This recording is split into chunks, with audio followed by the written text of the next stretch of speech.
and then I couldn't expand it again. Yeah, right. So I did, I thought to myself, this is a pricker way to go. That's not the exact word I used, but you know, things happen in the moment in time, like time stands still, and yeah, it's amazing what happens down there, and things happen, and I sort of resigned to the fact, thought about, Trudy, my wife, and Mitch and Roo.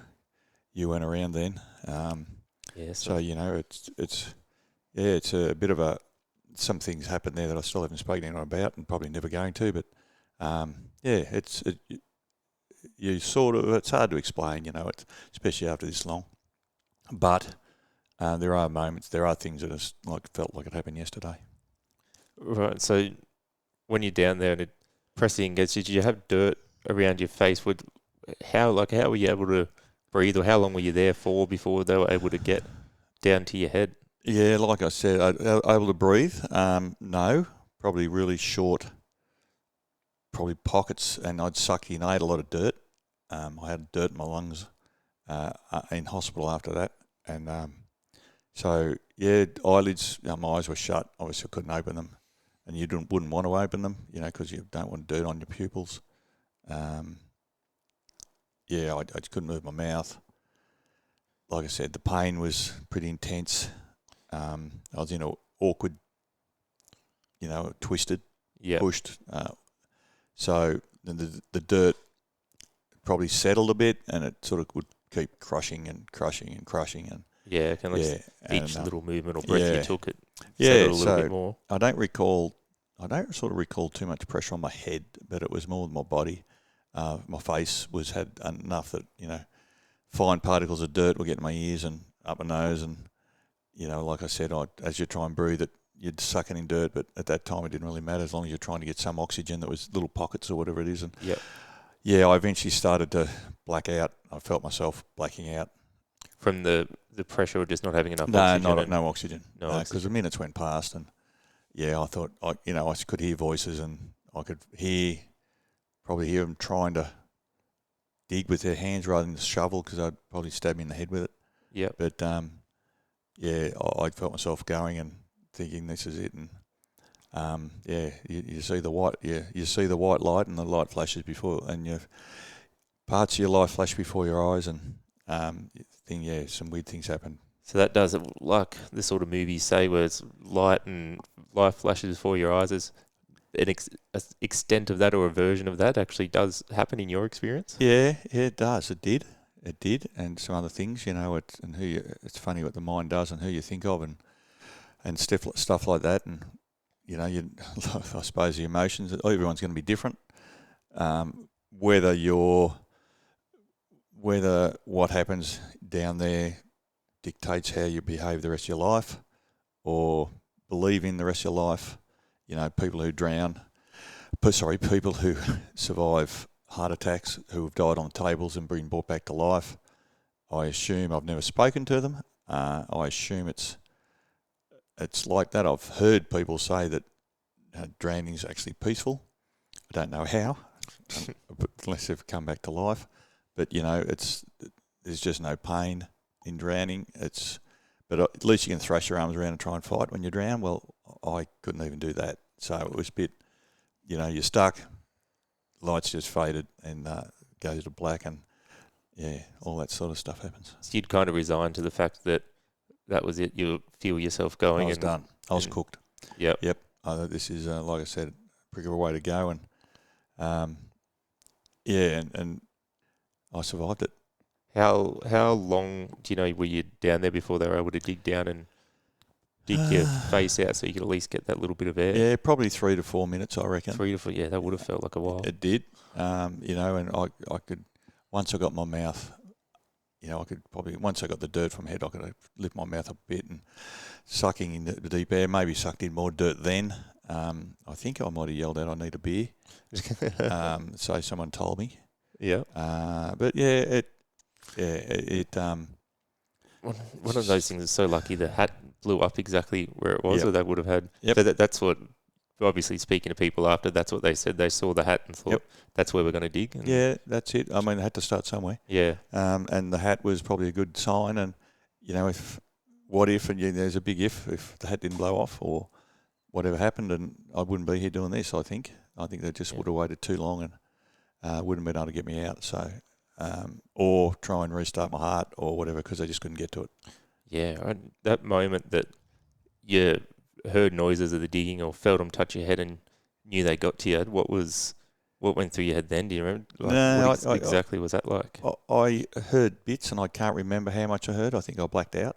In and out of consciousness a little bit? I think I blacked out. And then I think the next thing I heard was probably some hitting on my head, with their hands actually got the dirt off me. So I don't know how much dirt was actually above my head. But, if I was standing tall, I'm 6 foot tall, so if I was standing tall, and I still would have been 1.5 metres below the surface. So they dug for 1.5 metres just to get to well, your I head? don't think so. I think there might have only been, say, 400 or 500 of dirt above me, maybe. Right. Because it didn't, obviously, it wasn't right to the depth of the ground, the cave in. Yeah, so I should ask as well, obviously at that stage, the other people in the trench with you, did they get out or what happened to them? Yeah, a bloke called Craig Tentai, who worked for me at the time, was probably 10 metres away. He got buried just sort of up above his knees. Right. Okay. So he got out. And didn't work for him much after that. Who would have thought? Yeah, but he was good. He was really good about it. So every rescue service and police and ambulance and Albury Border Rescue and you name it turned up. So you would, out of the positions of the trench, you were kind of just in the wrong place at the wrong time to get stuck in that position, essentially? Well, certainly the wrong place. And the fault was my own by not shoring the trench properly, because we're running late and I didn't have time, and it won't happen to me, and it did. But like I said, I had good intentions, but the time factor just ended up beating me in the end. So it wasn't as much as techniques have changed a lot these days. It was partly rushing as well. Yeah, that's right. Yeah, partly rushing. They still years after when I did, they still use timbers to shore up trenches, but now they use big heavy cages pre-made, and they have for quite a while. But things, like I said, things were a bit different back then. Well, and once they got to you and, like I said, able to get your face out, did you come back to consciousness while you were still in the dirt, or was it not till you sort of got back to hospital? Or no, definitely once I think I come back into consciousness after they uncovered my head and I could breathe. Yeah. And what had happened up to that point was probably only, probably a quarter of the story. Yep. Then trying to dig me out was... Yeah, well, that was what I was going to ask next. How the hell did they get you out from there? Yeah, well, they did well. The Albury Border Rescue turned up. They take charge. You've got a couple of ambulances turned up, 4 or 5 police cars. Every news service, you name it. There was cast of thousands there. The only person that wasn't rang was my wife. Yeah, she lets us know about it every time. She still to this day is a bit cranky that no one actually rang her about it till I was out of the trench, which took another hour and a half roughly. And it's a good thing that she didn't know about it. Yeah, probably would have been good. You survived and she found out the good news in the end anyways, probably good. Yeah, she wouldn't want to have seen me in the state I was, and with everything happening. There's no need for that. So, yeah, she got told as I was just hopping in the ambulance. And, right, so then getting you out of the dirt, did they dig around? Did they just rip you out? What the hell did they do? Yeah, well, they dug dirt out and buckets and dirt, and like I said, it took a while. Yeah. They tag teamed, and I think they tried to put a bit of oxygen on me while they were doing it. They got me out, and then the last bit was because I was twisted in the trench, as I mentioned earlier, and I had some really heavy packed clay around my ankle, and one leg got out, and I had one left in my right leg, and they said, mate, this trench is going to go again. They said, we just got to get you out. So they put some ropes under my arms, and they ripped me knee apart. Yeah, right. As they got me out. knee apart. Do you know what injuries Oh, they happened to took that? to all the ligaments and cartilages and stuff. So, yeah, I've had a few arthroscopes on it and had a bit of trauma down the right-hand side of my body over my life. So, yeah, but it was a small price to pay. It hurt, but once I was out, they got me on I don't know if they had green whistles back then, but, you know, a bit of pain relief and got me in the ambulance. Yeah, right. So it got you back to hospital, and then was there other internal injuries as well from the pressure and things, or is it mainly the knee? Like what are you treated for when you Yeah, back there? well, obviously they want to check for kidney damage, so the doctor in the accident emergency said, look, mate, I've got to put a catheter in the old fella. So I thought he'd do it straight away, but he let me wait 15 minutes to think about it. And then he brought back in about 20 student nurses to watch, Yeah. which at the time I didn't really care if the whole MCG crowd was watching me. And then treat your scans, kidneys, treat your knee. Yeah, Lungs. not so much the knee then. Yeah. Not so much the knee. That wasn't sort of very important. Probably, the kidneys to make sure they're okay. And look, while I was sitting there, there's a crushed injury you get where your body compresses, and as it releases your body releases toxins, and it can kill you. Yep. So he said to me, mate, your legs are starting to swell. He said, if they go any more, I'm going to cut you from the top of your knee right up your thigh. And yeah, they didn't, thank goodness. Yeah. Yep. Didn't get you. That's good. Days and weeks following it all, was there flashbacks and things, or any trauma? Were you all right afterwards? Yeah, that's the weird part. Even now, you can tell it affects me a bit, but not then. Yep. Yeah, I don't know why. The longer it is, it's worse, you reckon? Yeah, maybe it's good. I don't know. No one's ever interviewed me like this, and maybe it's been sort of absorbed in me all this time. Flashbacks, no flashbacks. It didn't affect me sleeping. It didn't affect me work-wise after the 3 months or whatever it is I had off. I ended up going back to work, and I think the first thing I did was went straight back down a trench almost the same depth.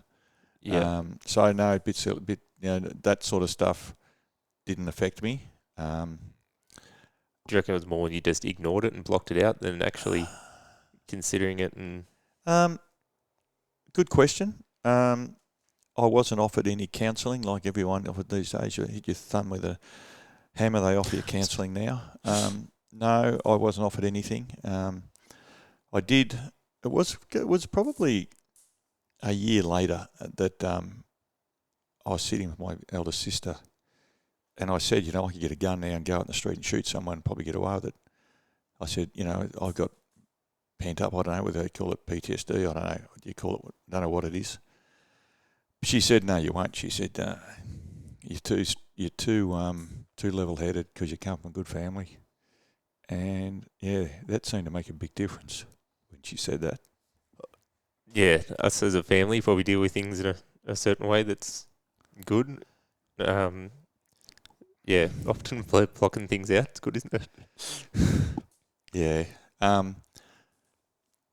Yeah, I like I said, I probably didn't have a lot of time to prepare for this, and it's probably a good thing. So, yeah, to say some things that have happened and probably haven't said a lot about it. Like I said, there's still some things that happen down there that no one will find out about. But I don't know if it changes me. Probably not. I don't know. Let's for others to decide. But Andy Warhol said everyone has 10 minutes of fame. Well, I certainly had mine, and you had yours. Yeah. So between the two of us, we're done. Yeah, let's hope so. But it really did end up being the best thing to ever happen to you, because then Mum wanted another kid, and here I am. So is that what you reckon? It's all worth it? Well, there's two ways of looking at that. Mum wanted another child. She already had two boys and she wanted a girl, but ended up giving birth to a baby elephant. So, well, if the first two kids were good enough, you would have needed a third. So yeah, that's probably right. Yeah. So, yeah, Trude's a bit Trude's been through a fair bit. You know, especially with what's happened with me. That's not the only accident I've had. I've had quite a few different things happen to me over my work experience and life. But Trude's had to put up with kids and stuff like that. I won't go through everything that's happened to me because it'll take too long. But Trude's put up with a bit. Your accident hasn't helped. But it's we ride it as a family, and we seem to survive and get through it. Yeah, we do that pretty well, I reckon. So when Mum did find out, how'd that go? Not good. As you know, 30-something years later, she still complains that no one told her in time. But Trude was good. Yeah, so she got you back at the hospital, and that's where. No, it wasn't. Yeah, she come and saw me when I was in hospital. Yeah, I think my mum was there at the time. And she come to hospital and saw me, and I think I was still pretty dirty from they hadn't washed me yet, and because she had the 2 young kids, and she had to try and get some with them and whether get her mother, and it was a pretty wild time. Tell you to have a shower, did she? Yeah, well, I couldn't. I had a few things hooked up to me, and the catheter in at the time, and the sort of knee, it was all wrapped up, and but that was really the only problem. I ate some dirt, so a bit of antibiotics, and yeah. Okay. Do you reckon it has changed the way you lived at all following that? Change your mindset or perspective or anything significantly, or? Good question. Don't know. Honestly, I don't know. I was sort of a confident person before the accident. I'd played a fair bit of sport, and I worked for myself. Probably had built a few houses before all this happened. Yeah, I was on a pretty good path at the time. And would it change me? I don't think so. I don't remember having a change in perspective. No, I don't recall any of that. No, not a change. I didn't find religion. I didn't hate religion. I didn't change my views on anything like that, really. Just was what it was. It is what it is. I was lucky. Put into perspective is what happened, and some dirt fell on me, and I got out of it. Yeah, no, it's pretty simple. Really, just carrying on, aren't you? Basically, basically, mate. Okay. No, well, thank you very much. That's all I've got for you. From the only person I know that's been buried alive, so I had to get you on here. So thank you very much for coming on and sharing that story. I've heard it sort of told a few here and there and to little bits, but it was good to delve into a bit more detail and make you spill some things you haven't spilled before. So thank you very much for coming on. I'm sure people will be happy. That's fine, mate. Yeah, any plumbers out there, just make sure you shore up your trenches. Yep. And as you know, split-second things happen. It can change your life. So, no, I think hopefully we're done with that, and we can just get on with life now. Good idea, I reckon. Okay, thanks, mate. Thanks.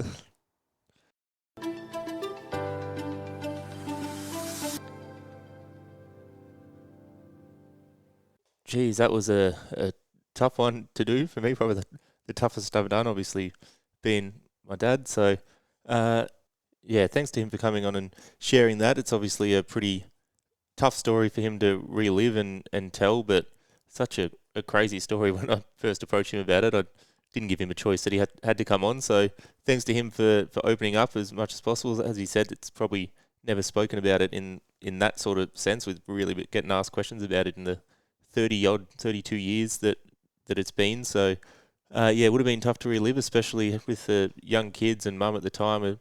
Like he said, things going through his head down there that he probably won't ever talk about it. Probably fair enough. You want to keep some things to yourself, but thanks to him for coming on and sharing. It is a crazy story. So, make sure you shore out your trenches, people. Don't rush. But as always, if this episode or any of my episodes bring up any adverse feelings for yourself, or if you are just having a tough day and need to talk to someone, please reach out to Lifeline on 13 11 14. You can also text them on 0477 13 11 14, or head to lifeline.org.au and head towards their live chat, which is available 24/7. make sure to reach out and check in on each other, and that it ain't weak to speak. Also, go check out the Instagram and Facebook pages, chatsfromachair_podcast.